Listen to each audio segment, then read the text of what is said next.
sommes en compagnie de Eric Mathias Onanguini, le politologue, vice-recteur de l'Université de Yaoundé 1. Bonjour, professeur. Bonjour, je suis bien Mathias Eric Onanguini. D'accord. Il faudrait peut-être refaire votre biographie sur Wikipédia. Voilà. Alors, Mathias Eric Onanguini, vous êtes docteur en sciences politiques, diplômé de l'Université de Bordeaux 4 et diplômé de l'Institut d'études politiques de Bordeaux. Vous avez été assistant, chargé de cours à l'Université de Yaoundé 2. Vous avez dispensé des enseignements à l'Institut des relations internationales du Cameroun, à l'Université de Yaoundé 1, à l'Université catholique d'Afrique centrale, à l'École supérieure internationale de guerre de Yaoundé, ainsi qu'à l'École supérieure internationale des forces de sécurité de Yaoundé, l'EI-Force. Aujourd'hui, vous êtes maître de conférence à la faculté des sciences juridiques et politiques de Yaoundé 2 à Soa. Vous êtes chercheur à la fondation Paul Angoela, rédacteur en chef de la revue Enjeux de la fondation. En plus d'être rédacteur en chef de la revue camerounaise de sciences politiques de 99 à 2004. Non, plus. De 99 à 2004, je le dis, justement. Oui. Voilà. Et coordinateur scientifique de la Fondation Paul Angoela. Vous venez d'être nommé vice-recteur de l'Université de Yaoundé 1. C'est bien cela. Alors, qu'est-ce qui a changé dans le quotidien du professeur Mathias Eric Onanguini depuis la nomination? C'est que maintenant, j'exerce des responsabilités administratives d'un certain niveau, d'un niveau certain même. Et évidemment, les conditions ne sont plus les mêmes, notamment en termes d'assiduité dans les bureaux. Avant, j'avais plus de liberté. Maintenant, mon emploi du temps est largement déterminé par ces fonctions administratives. En quoi est-ce qu'elles consistent concrètement? Le vice-recteur chargé de la recherche, de la coopération et des relations avec le monde des entreprises est dans nos universités d'État l'un des 3 vice-recteurs qui accompagnent le recteur d'une université. Il est, comme l'indique son titre, chargé de tout ce qui a trait à l'animation de la recherche, au partenariat que peuvent avoir nos universités, nos établissements et nos enseignants, chercheurs ou étudiants en matière de recherche, en matière de mobilité, en matière de partenariat à travers des projets ou des programmes de recherche. Il a donc un rôle important en termes de coopération avec des instances d'enseignement et de recherche diverses dans le monde. Et puis, il y a un volet qui concerne les relations avec les entreprises, ceci s'entendant dans la volonté de faire que l'université ne soit pas une tour d'ivoire, mais que l'université soit ouverte sur la société, en particulier sur le monde du travail. Voilà. Mathias Eric Onanguini, vous avez été, on va le dire, longtemps adulé par le grand public qui trouvait vos analyses très pointues sur les questions de politique. Vous êtes politologue, on va le rappeler. Et patatras, il y a eu le fameux colloque sur l'action sociale de la Première Dame en 2016. Qu'est-ce qui s'est passé? Rien ne s'est passé. Sinon que des gens ont pensé qu'ils étaient propriétaires de ma pensée, de mes analyses et de mes positions. Je me détermine de manière libre. Oui. Et personne ne peut modeler ce que je pense. Je le pense en fonction de ce que je sens, en fonction de l'évaluation que je fais des situations. Et je n'ai pas cure, si vous permettez l'expression, de ce que les autres pensent, de ce que je pense. Je pense ce que je dois penser et je peux évoluer dans ma pensée en fonction de ce que je ressens comme étant pertinent. Ce n'est pas l'opinion qui va déterminer ce que je dois penser. Donc pour vous, c'était une réflexion purement scientifique sur les œuvres, l'action sociale de la première dame. Il ne s'agissait pas de prendre position. Bien entendu, les preuves sont là. Et évidemment, ça n'intéresse pas ceux qui ne s'intéressent pas aux choses sérieuses. Celui qui veut savoir ce que j'ai pu dire sur le colloque peut chercher l'ouvrage. Il est vrai que cet ouvrage est encore en diffusion restreinte sur le colloque et voir effectivement sur quoi je me suis appuyé pour élaborer mon article sur l'action sociale de la première dame au Cameroun et voir si cela ne répond pas aux exigences d'un article scientifique en termes de construction théorique, en termes d'élaboration méthodologique, en termes de traitement des faits. C'est ça qui est important, le reste ce n'est que de l'écume. Voilà. Mathias Eric Onangini, aujourd'hui, vous l'avez réclamé, votre liberté de penser, et vous le dites, vous ne pensez, vous n'en avez cure de ceux qui pensent autrement que de vous laisser le droit de penser qui vous êtes ou comme vous êtes. De quelle obédience politique êtes-vous, Mathias Eric Onangini, aujourd'hui? Je n'ai pas à être nécessairement d'une obédience politique. Et même si je l'étais, je ne suis pas obligé de le dire. Chacun vit la politique en fonction de sa perception, de ses sentiments, de ses orientations. Il y en a qui font beaucoup de publicité autour de leurs options politiques ou de leurs opinions. Il y en a qui n'en font pas. Il y en a qui sont absolument discrets. Moi, pour l'instant, tout au moins, je ne pense pas qu'il faille nécessairement de ce point de vue faire du spectacle. Si des options politiques j'ai, de toute façon elles se verront d'une manière ou d'une autre. Et vous êtes un support non affirmé du parti au pouvoir désormais. On peut le penser. Pour l'instant, ça n'a pas été démontré, mais la ligne peut-être de mes opinions, qu'il faut distinguer des analyses, peut pour beaucoup aller dans ce sens. Mais est-ce que cela suffit donc pour le dire? Justement, vous dites donc qu'il y a une confusion entre vos analyses et vos opinions. Oui, mais c'est pour les gens qui n'ont pas l'habitude de l'intellectualité, de la production des idées, de la production des analyses. Ils aplatissent tout.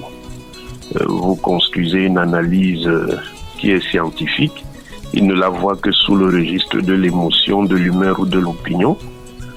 Vous émettez une opinion, ils pensent que c'est une analyse, et cette opinion qui, comme chez tout le monde, a une coloration sentimentale, est souvent examinée comme la preuve de ce que vous n'analysez pas. Bon, il est vrai, la difficulté est que chaque prise de parole n'est pas nécessairement précédée d'un ensemble de précautions. On dit, bon, maintenant je vais parler en tant que... Oui. C'est pour ça que ces confusions-là peuvent se faire. Mais quand on a un certain confort intellectuel, on sait bel et bien ce qui remet le poids. Maintenant, il faut aussi savoir, et ceux qui font la sociologie de la connaissance le savent, il peut y avoir une interaction entre les opinions et les sentiments qu'on a et certains éléments des analyses scientifiques. Mais les deux ne peuvent pas se confondre, sinon on n'arrive pas à distinguer ce qui est scientifique de ce qui ne l'est pas.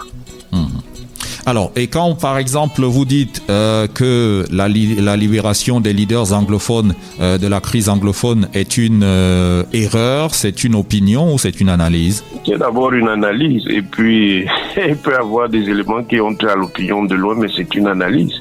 Et ce que j'ai dit s'est avéré. Vous avez vu qu'après la libération des leaders, au lieu que le mouvement s'affaiblisse, il est devenu plus violent. Puisque, comme je l'avais indiqué, cela a été considéré moins comme une volonté d'ouverture du pouvoir que comme une preuve de faiblesse. Et donc, est-ce que vous comprenez que cela ait choqué certaines personnes, c'est-à-dire que vous disiez ce qui est... Ça choque les non-initiés, ça choque les profanes. qui n'ont pas nécessairement l'appareil mental, l'appareil intellectuel, et certainement pas la formation scientifique et technique pour comprendre toutes les implications de ce qui est dit. D'accord.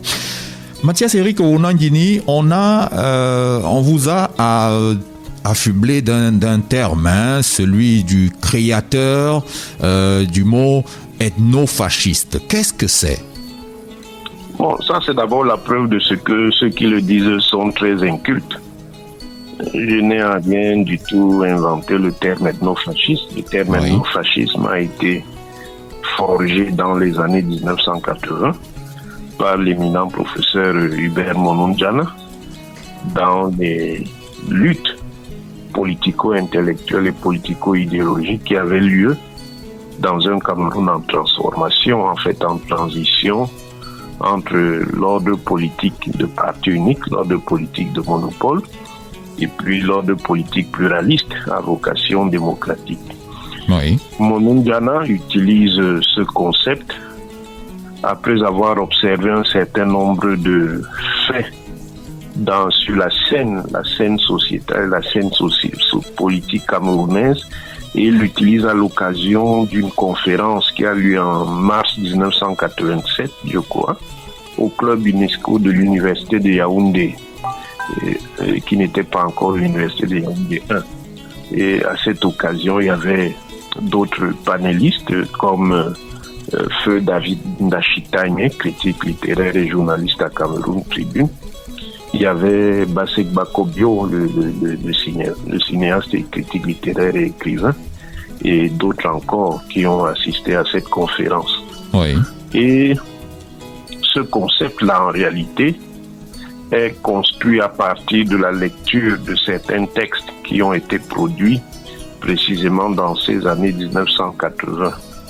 Le livre de feu Emmanuel Kenyepokam, qui était le frère aîné de Saint-Djoum Pokam, Michel Saint-Djoum Pokam, le philosophe, qui lui-même était docteur de sciences politiques et un magistrat éminent, a écrit un livre sur la problématique de l'unité nationale.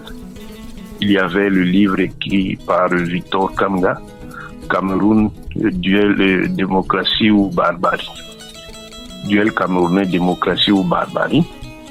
Il y avait un livre qui pourtant est un livre d'abord à vocation académique, mais qui a une charge idéologique, écrit par l'éminent doyen Jean-Louis Ndomo, qui a été doyen de la faculté des arts lettres et surtout chef du département de géographie et recteur d'université sur le dynamisme baniléké. Il y avait donc un certain nombre de textes comme ça. Et pour Monondiana, ces textes-là faisaient émerger une idéologie en termes de suprématisme. Bon, évidemment, dans cette lutte politico-intellectuelle-là, Saint-Djoum Pokam va lui répondre par un autre texte qui s'appelle « La philosophie politique trahie », le monofascisme, qui était une réponse à l'argumentaire de Saint-Djoum Pokam. Pourquoi j'utilise ce terme? C'est parce que après avoir pratiqué les réseaux sociaux pendant plusieurs années, j'ai constaté qu'il y avait une tendance chez un certain nombre d'internautes, notamment ceux proches de certaines formations politiques, à entretenir un amalgame entre la critique politique du système gouvernant, du régime, et à faire également en même temps une critique qui était essentiellement ethnocentrée, d'abord de manière à réduire le régime du renouveau à un régime qui serait exclusivement au service de la communauté Famboulou-Beti, et à dire que l'ensemble des acteurs de ce système de pouvoir ne viendraient que de cette zone, quoi. Et ensuite, si on se limitait simplement à ça, il y avait dans ces prises de position très très violentes et très très sectaires l'idée que une communauté, en particulier la communauté Baniléké Grassfield, était une communauté supérieure. Ça, ce ne sont pas des inventions. Si vous pratiquez les réseaux sociaux, vous trouverez ces discours. Et bon, Certains, justement, s'intéressant à la question des controverses identitaires, qui se plaignent de manière un peu hypocrite sur la montée de la tribalisation. Moi, pour avoir pratiqué ces réseaux sociaux depuis au moins 7 ans, je vais vous dire que c'est bien dans les réseaux sociaux que cela est né. Je vais vous dire que c'est bien de la part des partisans ou sympathisants de certaines formations politiques que cela est né. Au départ, je ne le percevais pas très bien.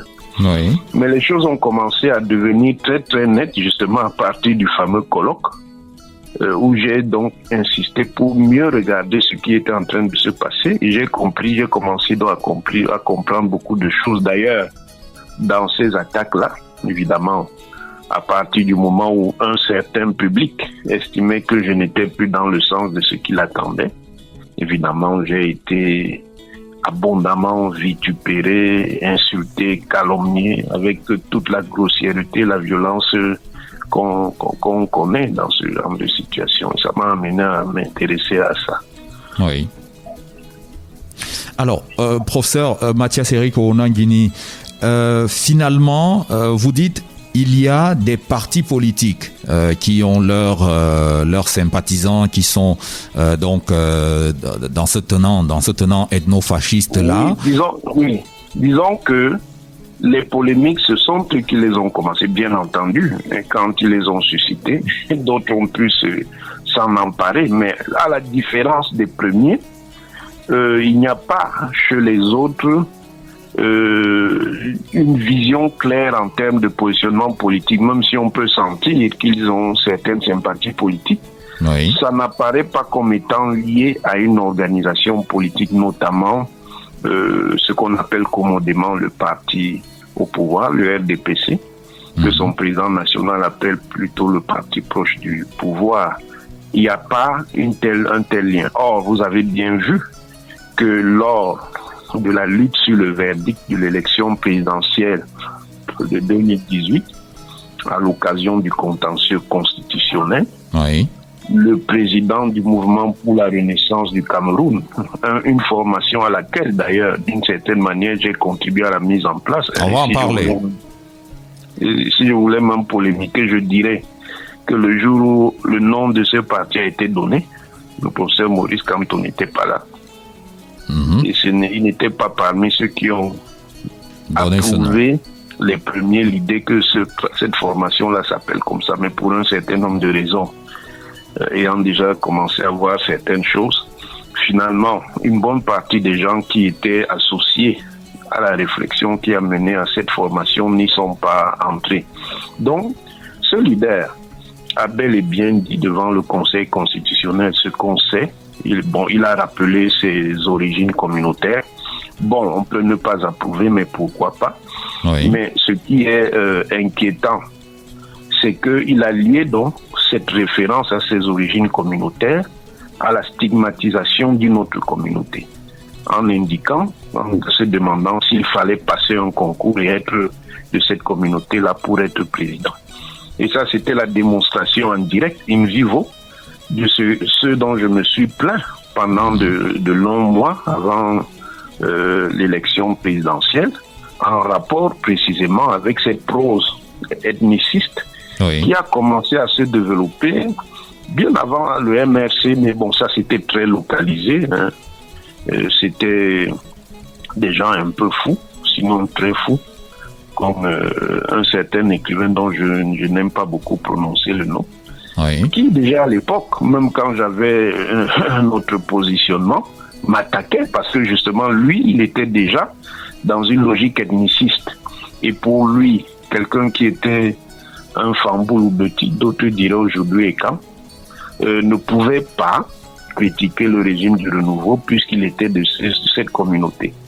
Et en plus, deuxième péché, mes origines sociales faisant que j'étais le fils d'un grand baron, même s'il était en retrait du système, faisait que pour lui, et c'est comme ça d'ailleurs que beaucoup de gens qui sont dans ces logiques pensent, ils pensent qu'en réalité, un Fambour Betty ne peut pas s'opposer au régime du renouveau parce que ce régime-là, c'est le régime des bêtises. Ça, c'est des mots de commodes, de réduction qu'on connaît dans notre univers. Il ne faut pas croire que les seuls qui ont ces perceptions viennent de certaines régions.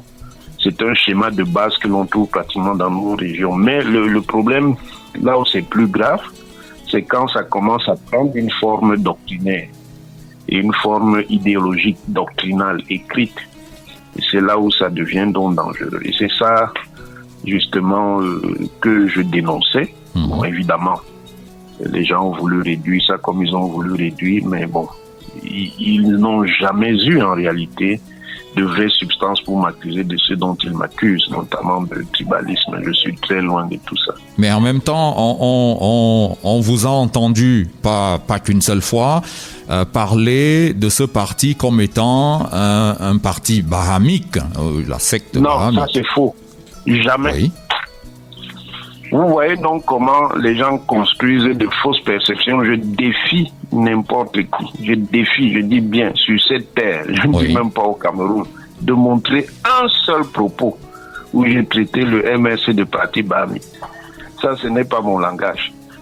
Ça, ce sont des reconstructions qui ne reposent sur rien du tout. Je dis, je défie un seul être humain sur cette terre de montrer un propos où j'ai traité le MRC de parti bahamique ou de secte bahamique. En plus, pour souligner l'ignorance de beaucoup. Oui. Qui parle d'ailleurs en premier de bahamisation du MRC, c'est quelqu'un qui s'appelle Eric Kennedy Foyette. Eric Foyette. Eric Kennedy Foyette, qui lui-même était membre du MRC. Eric Kennedy Foyette est issu de la MIFI. Oui. Et il s'est plaint à un moment donné que le MRC était confisqué par les gens originaires de Bahamas. Quand les polémiques ont donc commencé dans les réseaux sociaux, dans un groupe qui a largement alimenté d'ailleurs cette dérive ethniciste, qui s'appelle Le Cameroun, c'est le Cameroun, ce groupe s'est divisé en deux. Oui. Et cette division était essentiellement idéologique plutôt que ethnopolitique, puisque parmi ceux qui sont partis du Cameroun, c'est le Cameroun, animé par Mathieu Youbi et Eugène Lebon d'Achua. Il y avait Makel Lemja, qui est bien bamileke, et il y avait Daniel Claude Abaté. Oui. Et d'ailleurs, à l'époque, ceux qui suivent les réseaux sociaux savent que je m'étais engueulé avec Abaté, d'ailleurs sur certaines polémiques d'ailleurs. Et après, il m'a dit, tu ne connais pas ces gens de le Cameroun, c'est le Cameroun. Et finalement, ce qu'Abaté m'avait dit, il avait parfaitement raison. Quand je me suis intéressé à la question, j'ai bien vu de quoi il s'agissait. Donc, ça, c'est la propagande qui est entretenue par ceux qui sont hostiles à la critique que je fais parce qu'ils pensent que ma critique dessert la stratégie politique qu'ils ont adoptée et les intérêts qu'ils visent. Comme j'ai attaqué le noyau de cette stratégie qui passe par l'instrumentalisation des identités pour créer des noyaux politiques, des identités ethno-communautaires, évidemment, je frappe dans le mille. En retour, donc par rétorsion, il fabrique un discours pour me diaboliser. Vous avez vu, à un moment donné, quand le sinistre écrivain psychopathe, que j'appelle souvent la chauve-souris, a lui, de manière articulée, visible, sonore, visuelle, attaqué une communauté ou un ensemble de communautés en appelant à leur génocide, la même démarche a voulu faire un symétrique en disant oui, bon, lui fait ça parce que Onangini fait, mais personne, quand les gens leur ont demandé de retrouver dans la vidéo ou le texte où Onangini appelle au génocide d'une communauté, personne n'a pu le faire. Et je vous assure que étant sous la surveillance cybernétique où je suis, si je tiens un seul propos de ce type, en un seul jour, ça fera le tour du monde 4 fois. Oui. Alors, aujourd'hui, vous nous dites, vous ne vous reconnaissez pas, vous n'avez jamais parlé de... jamais dit ça. Voilà. Autre chose d'ailleurs, parce que... Et il y a le concept tontinard aussi. Ça aussi, c'est faux. Ceux qui suivent... Voilà un certain nombre d'inepties qui sont dit, je n'ai pas créé le concept tontinard. Par contre, dans la crise, parce que c'était une véritable crise, une véritable guerre des mots, où d'ailleurs j'ai été prise à partie d'une manière extrêmement violente, et ceci avec la caution des gens du MRC, et ça je leur dis, c'est quelque chose que je ne peux pas leur pardonner. Dans cette période-là, j'ai donc utilisé le terme zélote tontinard. Ça ne veut pas dire que j'ai inventé le terme tontinard. Tontinard circulait déjà. Zélote tontinard pour évoquer ce courant présent dans le MRC, parce qu'il est présent dans le MRC. Ces gens sont membres militants du MRC et qui entretiennent ce discours. Ce ne sont pas de simples sympathisants qui sont dans les quartiers, non. Ce sont des gens qui sont dans le MRC. Et ceux qui ont créé le Cameroun, c'est le Cameroun, et sont bien dans le MRC. Donc, pour montrer le caractère fanatique et sectaire de leur discours, je les ai appelés zélotes. Oui. Voilà, Tontinard était déjà là. Et en réalité, celui qui veut comprendre d'ailleurs d'où vient Tontinard doit se rapporter à l'idéologie politique des leaders et cadres du MRC. En février 2018, qui dit dans un meeting à Baham, nous sommes fatigués de tontiner, c'est-à-dire de cotiser dans le cadre d'une tontine, pour que les autres bouffent. Qui le dit? C'est Ronan Guini. Non, il s'agit de nous, là, c'est qui? Albert Zongang. Les autres là, c'est qui? Nous, ce n'est pas seulement une référence à un parti.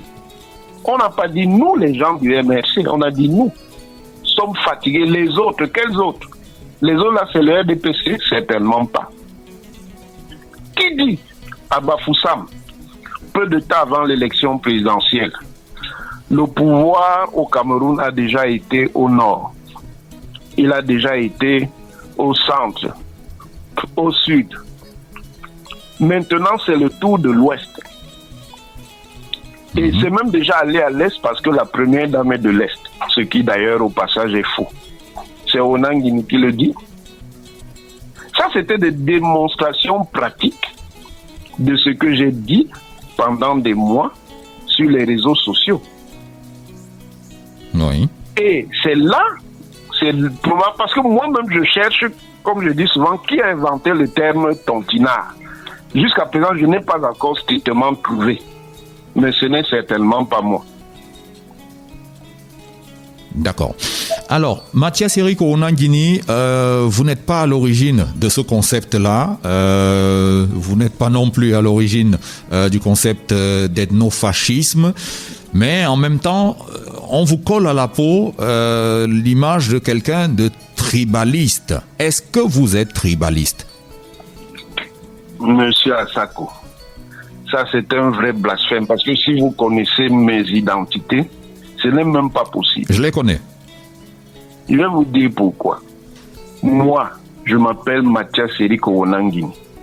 Je suis fils du professeur Joseph Owona et de ma mère, feu Emilienne Gobasser, qui était Bassa, qui a été la première femme du Cameroun, l'une des deux premières femmes du Cameroun à être administrateur civil et qui a fini sa carrière comme secrétaire général de ministère. Dans ma généalogie paternelle, il y a des origines au-delà même du groupe strictement Beti. Il y a des origines Maka. Dans ma généalogie matérielle, en plus des maternelles, en plus des origines Bassa, il y a des origines Po, Malimba. Et même par association, comme une partie de cette communauté est devenue Douala, il y a des origines Douala chez les Bonamatumbe. Dans ma famille, mon père ayant eu plusieurs épouses, il a eu d'abord une femme Bassa, il a ensuite eu une femme Peul Dogon du Mali, il a eu une femme Bamou. Il n'y a pas de présence pour le tribalisme. Quand les gens parlent, mes frères, j'ai 3 frères qui ont des femmes Bamileke. Sur 5 qui sont mariés. Moi-même, mon épouse est Bafia. Vous pensez que des gens qui sont tribalistes là peuvent le faire une fois. On pourrait dire que c'est la loi de l'amour. Mais quand ça se multiplie comme ça, c'est que ce n'est même pas possible. Imaginez-vous donc que je sois tribaliste, dans la logique que certains veulent dire. Je vais d'abord commencer à tuer mes propres enfants, mes neveux. C'est de la folie, c'est des gens qui racontent des choses qu'ils ne connaissent pas. Et ceux qui me connaissent savent que je ne suis pas dans ce genre de choses. Monsieur Asako, si j'étais donc tribaliste, parlons donc sur le plan politique. Vous pensez que moi, Mathias Eric Onangini, fils de Joseph Oona, qui a été ministre pendant une vingtaine d'années, a été secrétaire général de la présidence, si j'étais dans cette logique, je pouvais critiquer mon père, Paul Biya. Vous croyez que c'est possible? Ça, ce sont des choses que les gens racontent. Ils parlent de n'importe quoi. Je continue. Allez vous-même chercher. Faites l'enquête. Allez chercher dans les universités qui j'ai dirigé en tant qu'enseignant. Vous allez voir si on va vous dire que j'ai exclu quelqu'un parce qu'il est issu de telle ou telle région. Donc vraiment, il faut que les gens parlent, mais ils ne savent vraiment pas de quoi ils parlent. Et on mélange souvent, d'après vous, il y a aussi, je ne sais pas si c'est dans l'ordre de la légende urbaine, on attribue à votre paternel des paroles selon lesquelles jamais un Bamileke ne sera président au Cameroun. Qu'en est-il? Ça, c'est vraiment de la légende urbaine. Ça a été écrit en 1994, et je vais vous dire pourquoi. Qui était le professeur Joseph Oona en 1994, janvier 1994. C'est entre janvier et mai, je crois. Il était secrétaire général de la présidence. Il était donc dans la phase vraiment sommitale de sa carrière politico-administrative. Et vous devez savoir que quand vous êtes secrétaire général de la présidence au Cameroun, il y a beaucoup de jalousie.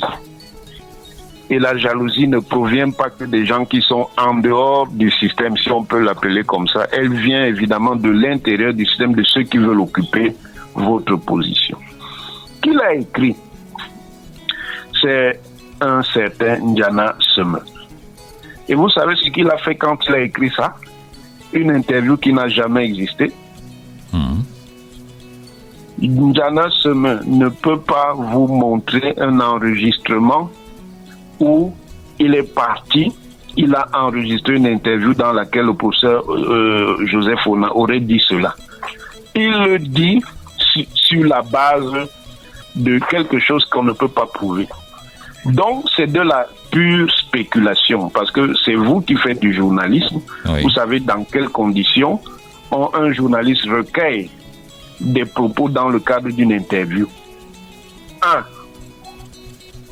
Il peut effectivement utiliser un magnétophone. Malheureusement, il ne l'a pas fait. Il peut prendre des notes. Sauf que s'il prend des notes, par exemple, ce qui est dit dans son article est démenti par la personne qui a été interviewée, ça pose problème. Effectivement. Voilà. Donc, c'est quelque chose qui n'est pas établi. Je veux bien que les gens racontent ce qu'ils racontent.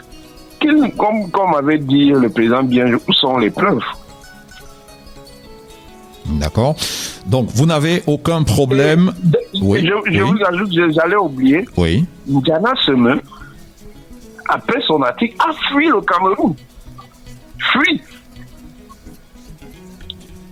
Parce qu'il savait qu'il avait fait quelque chose qui était complètement incorrect. Et il s'est dit que de la position qu'occupait le professeur Joseph Oona, il y aurait des représailles. Ça veut dire que lui-même n'est pas en paix avec sa conscience. Parce que si le professeur Oona avait effectivement dit cela, pourquoi N'Djana Seme aurait fui le Cameroun? En sachant que ce qu'il dit, c'est la vérité. D'accord. Alors, professeur, on va revenir à la création du MRC. On aimerait bien que vous nous en parliez, que vous nous éclairiez. Oui. Comment ce parti a été créé? Qui était là à l'origine et quel était le rôle de chacun? Bon, c'est quoi le MRC? Le Mouvement pour la Renaissance du Cameroun, c'est une formation politique qui est créée sur la base d'une initiative qui va associer le MRP, dirigé par le professeur Alain Foguet, qui à l'époque n'est pas encore professeur, par Fabien Assigana, monsieur Fabien Assigana, du Morépa, par des gens qu'ils avaient contactés, un certain nombre de personnes de la société civile, des gens des associations, des intellectuels et des militants d'autres formations politiques comme l'UFP d'Olivier Billet. Et comme je vous le disais tout à l'heure, il y a donc eu un ensemble de discussions qui ont duré plusieurs mois et qui se tenaient dans le cabinet d'Alain Foguet, qui était à l'époque en Vogue-Petit, pour ceux qui connaissent Yaoundé. Oui. Il y avait donc des discussions, et bon, vous savez quelle est la structure de notre système de sécurité de renseignement. Le pouvoir savait effectivement que ces discussions-là existaient bel et bien, et que la perspective c'était de créer un parti politique. Et je peux vous dire que dans les discussions, le professeur Camto n'était pas là. Oui. Il n'était pas là. Ça veut dire qu'en réalité, il intervenait dans les discussions à travers Alain Foguet. Et il y avait plusieurs courants. Il y avait même des universitaires. Il y avait des universitaires, Claude Abbé, le professeur, j'oublie son nom, un professeur de la faculté des sciences. J'étais présent, d'autres, Stéphane Akwa et bien d'autres, Olivier Billet. Ils étaient présents dans ces discussions. Et le jour d'ailleurs où se pose la question de savoir si on met en place un mouvement, quel nom peut-il prendre, Maurice Kamto n'est pas là. Et le nom MRC que vous voyez là, il a été en fait donné par une personne appuyée par deux. Il a été donné par Claude Abbé. C'est Claude Abbé qui n'est pas membre du MRC aujourd'hui, qui est d'ailleurs l'une des personnes que le MRC attaque le plus, qui a donné ce nom. Et ça a été appuyé par Olivier Billet et moi. D'accord. Il y avait aussi d'autres militants qui étaient dans l'associative, mais aussi dans la politique comme Franck Hubert Ateba. Tous ceux qui étaient là savent. Bon, je vois aujourd'hui les autres, ils crient MRC, MRC, ils parlent de choses qu'ils ne connaissent même pas. Malheureusement, à partir même de là, on va se rendre compte qu'il y a un certain nombre de choses qui ne sont pas très claires.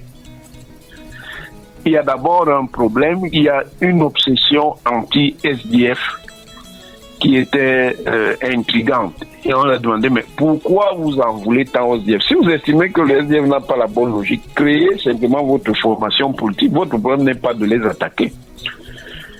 Puis après, on a commencé à voir un certain nombre d'autres choses et finalement beaucoup qui étaient là au départ ne sont pas entrés dans cette formation politique.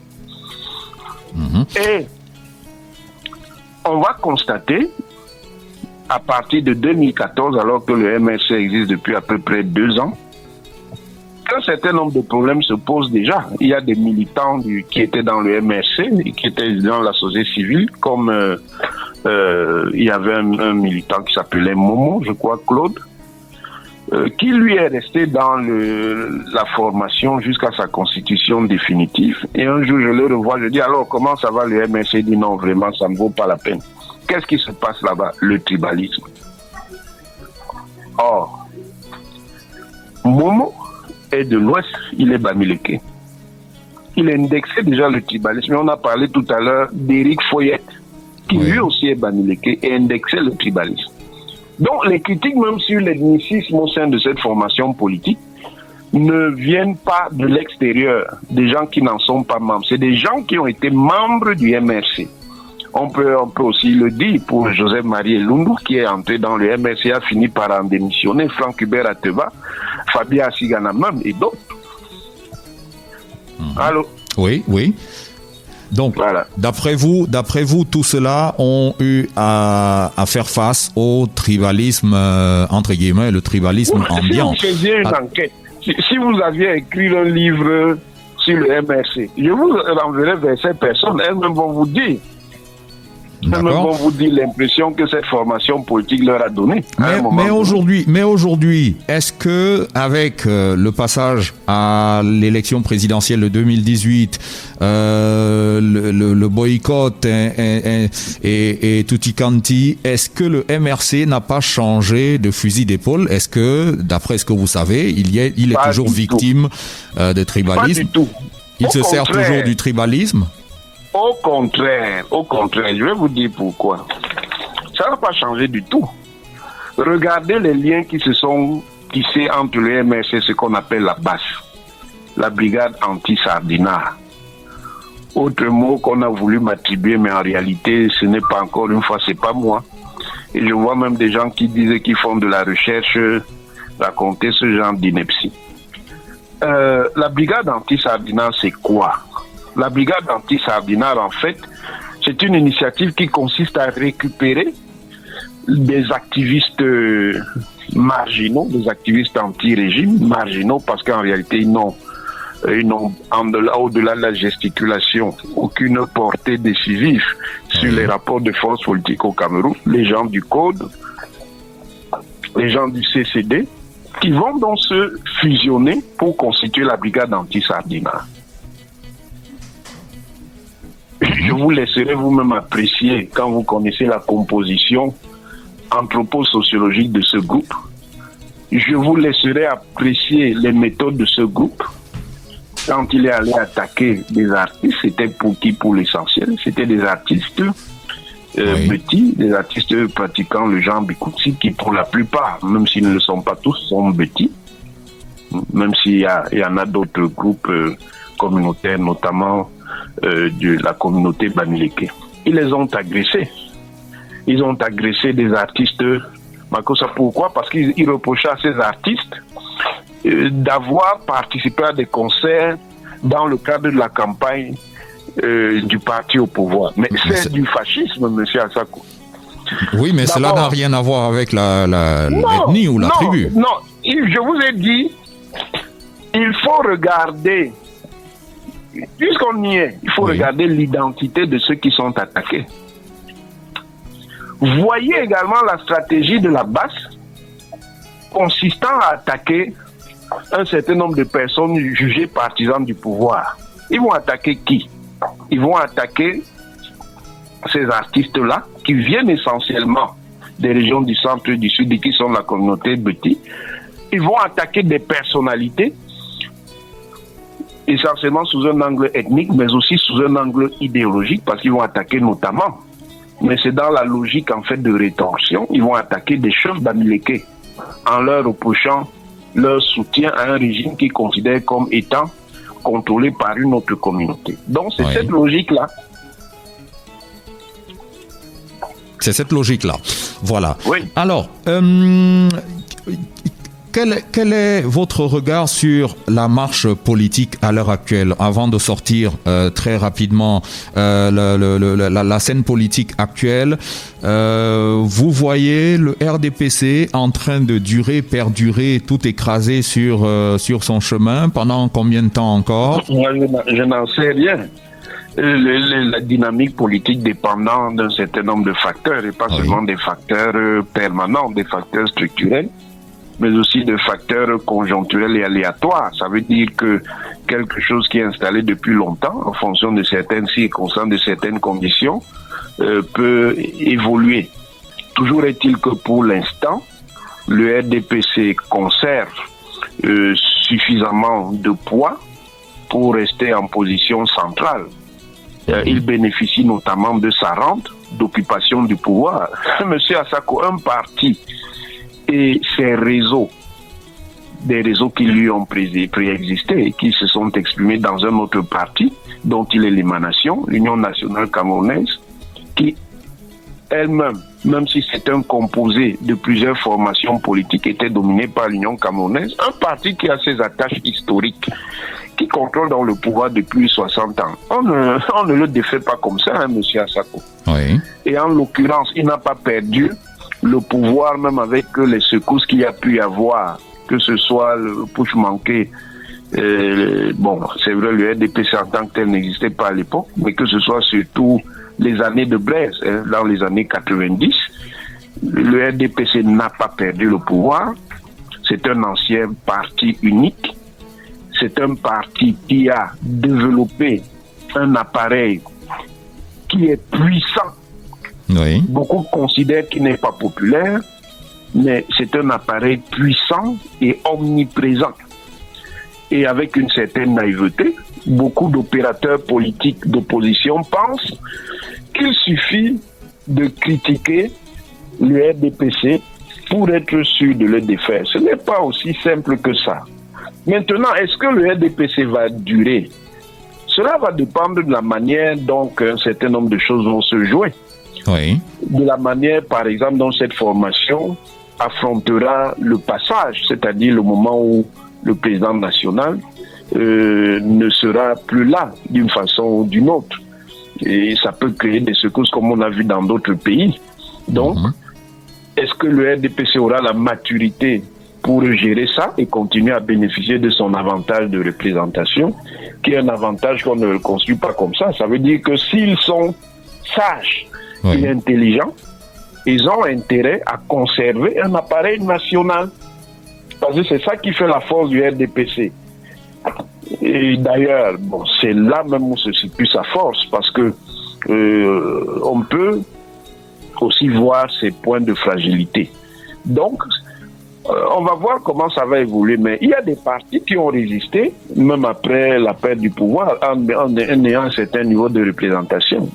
Parlons simplement du PDC RDA, créé par Houphouët-Boigny, qui, même s'il a perdu le pouvoir en 1999, est un parti qui compte en Côte d'Ivoire. Vous ne pouvez pas faire la politique en Côte d'Ivoire sans faire avec le PDC RDA. Bon, il est vrai que le grand problème de la politique africaine, et ce problème il est très net au Cameroun, même comme nous faisons beaucoup d'hypocrisie à ce sujet, le problème c'est que la politique des partis et la politique parlementaire qui correspondent à ce qu'on appelle la démocratie représentative qui nous est venue d'Occident, ne correspond pas complètement à la manière dont nous sommes organisés et structurés. Nous sommes des sociétés communautaires. Donc, quand vous amenez des institutions politiques bourgeoises et individualistes dans des sociétés communautaires, pourquoi vous allez être surpris après qu'il y ait des cristallisations communautaires, par exemple, de certaines formations politiques? Ce n'est pas surprenant, puisque une grande partie de la grammaire mentale d'un grand nombre de nos concitoyens est purement communautaire et superficiellement républicaine. Quand vous viendrez dans vos partis, mais les gens auront tendance à choisir ce qui leur ressemble. Ce sera la logique de la grégarité et de la similarité. Je choisis celui qui me ressemble, et celui qui me ressemble le plus, ou c'est ce que je crois, c'est celui qui est issu de ma communauté. Donc ça, c'est un problème que les pays africains, surtout ceux qui ont un fort fractionnement communautaire, connaissent. Et ce problème, il est très fort au Cameroun, parce que le Cameroun, c'est un croisement. Le Cameroun, c'est la rencontre de plusieurs aires sous-civilisationnelles africaines. Au sein de la grande unité civilisationnelle africaine, il y a des sous-civilisations, 4 ou 5, et au moins 4 de ces courants-là se rencontrent au Cameroun. Ça veut dire que c'est un pays qui a une forte hétérogénéité, et nous devons être extrêmement prudents dans sa gestion. Et dans cette gestion-là, nous devons éviter le sectarisme. Nous devons éviter le sectarisme. Nous devons éviter le sectarisme. De croire que certaines communautés, quelles qu'elles soient, se considèrent comme supérieures aux autres. Ça, c'est quelque chose qui ne peut pas fonctionner au Cameroun. Le Cameroun, c'est un pays de diversité. Pour que ce pays puisse fonctionner de manière harmonieuse et sereine, nous devons intégrer sa pluralité communautaire et nous devons la gérer. Comme nous avons choisi un système de type démocratie représentative dans le pluralisme politique constitutionnel. Et non pas avec des logiques d'hégémonie et même d'ethnofascisme où on croit que parce qu'on appartient à tel ou tel groupe, on est supérieur ontologiquement aux autres. Ça, c'est quelque chose qui ne peut pas fonctionner dans notre pays, M. Hassan. Voilà. Et pour finir, vous êtes un consultant permanent sur la chaîne Vision 4 chaque dimanche. Comment vivez-vous les dernières actualités entre l'ex-présentateur de cette émission à laquelle vous participez et son employeur? Et puis finalement, on a envie de savoir, est-ce que cette chaîne ou alors les émissions dans lesquelles vous participez ne sont pas des creusets de tribalisme avec certaines sorties de route observées de la part de certains des copanélistes? On va penser à Dieudonné et Somba, par exemple. Non, vous ne pouvez pas assimiler les positions d'un panéliste à l'ensemble du panel. Oui. Pour dire ce que vous dites, il faut que de manière systématique, et cela doit être démontré empiriquement, qu'il y ait des positions clanistes, nombrilistes, tribalistes dans ces plateaux-là.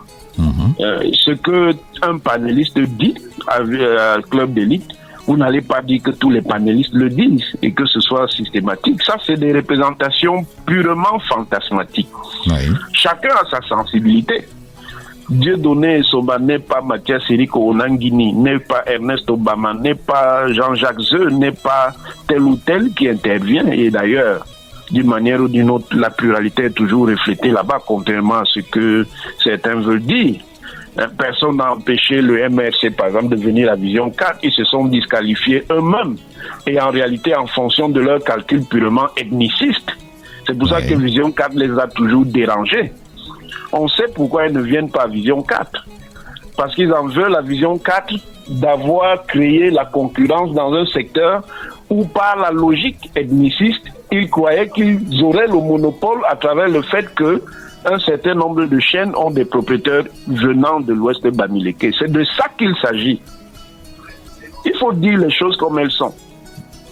Oui. C'est pour ça qu'ils en veulent la Vision 4. Parce qu'ils pensaient utiliser les médias et notamment les télévisions dans cette logique-là que je dénonce. Et je le dénonce encore. Parce que nous ne pouvons pas accepter ça dans un pays de diversité comme le Cameroun. Qu'il y a eu des accents de certains journalistes qui sectaires, ils ont été rappelés à l'ordre. Le PDG du groupe L'Anecdote, M. Jean-Pierre Amourou Belinga, a rappelé ces journalistes à l'ordre en disant que Vision 4 était une télévision républicaine et qu'il n'était pas question sur que Vision 4 qu'on stigmatisait telle ou telle communauté. Maintenant, le pluralisme veut que chaque organe médiatique ici, télévisuel, ait sa ligne éditoriale. Si Vision 4 est considérée comme pro-régime, où est le problème? N'est-ce pas qu'il y a Equinox qui est aussi pro-MRC? Et moi, ça ne me dérange pas qu'Equinox soit pro-MRC. C'est plus peut-être le contenu de ce qu'ils vont dire qui va me créer un problème. Et pourquoi vous n'êtes plus invité dans ces autres médias? Parce qu'ils me censurent. Ce que vous dites dérange. J'ai fait leur réputation. Ils disent avoir fait la mienne, mais moi aussi j'ai fait la leur. Est-ce qu'on pourrait revoir Mathias Eriko Onangini hors de Vision 4 en train de critiquer le régime? Je passe sur les plateaux, on me permet de passer. Je vais à Vision 4 en tant que consultant pour Club d'élite. Si Club d'élite ou une émission similaire continue à exister et que je suis toujours accepté comme consultant, j'irai là-bas. Mais en dehors de ce plateau, si on m'invite ailleurs et que je veuille bien aller, j'y viendrai aussi. Voilà. Et pour finir, le peuple a envie de savoir, Ernest Obama, Jean-Pierre Amourou Belinga, c'est une querelle de famille, elle se déporte sur le plan judiciaire aujourd'hui. Sur le plan? Sur le plan judiciaire, il y a même des acteurs politiques qui veulent s'en mêler. C'est un conflit qui m'attriste beaucoup. C'est un conflit qui m'attriste beaucoup compte tenu des relations que j'ai avec les deux personnes, aussi bien le PDG du groupe L'Anecdote, Jean-Pierre Amourou Belinga, et qu'avec M. Ernest Obama, qui a été longtemps directeur général de Vision 4 et qui a été longtemps un homme de confiance de Jean-Pierre Amourou Belinga. qu'il y ait une brouille et surtout qu'elle prenne cette forme, ça me peine un peu. Et d'ailleurs, c'est pour cela, ça me peine. Et quand je dis un peu, c'est même beaucoup. C'est pour ça que je suis très énervé par certaines récupérations politiques, des gens qui ont passé le temps à dénigrer Vision 4 d'une manière particulièrement mensongère et qui aujourd'hui, sous le couvert des droits de l'homme, parce qu'en réalité veulent faire la récupération politique, disent soutenir Ernest Obama. Les mêmes, et je vise ici le professeur Maurice Kamto, n'ont rien dit quand la BAC a agressé les journalistes de Vision 4 à Paris. Pourquoi il ne s'est pas levé pour parler de dignité humaine à l'époque? Oui. Voilà. Alors, Mathias Eriko Nangini, on va vous remercier pour cet entretien cordial et très édifiant, au demeurant. Je vous en prie. Peut-être mon dernier mot, ce sera de dire à mes concitoyens d'être plus ouverts, d'être plus tolérants, d'accepter la pluralité de pensée, la pluralité d'idées, la pluralité d'appartenance, de comprendre que nous sommes dans un pays extrêmement pluriel, dont la sérénité et l'harmonie ne sont possibles que par des compromis. Et que dans notre pays, il ne peut pas y avoir de somme nulle, il ne peut pas y avoir de logique absolue. Si nous intégrons tout cela, le Cameroun restera. Et je ne doute pas que le Cameroun restera. Par contre, ceux qui pensent qu'ils seront en mesure de le diviser, nous trouverons sur leur chemin. Mathias Eriko Nangini, ABK Radio vous remercie. Je vous en prie. ABK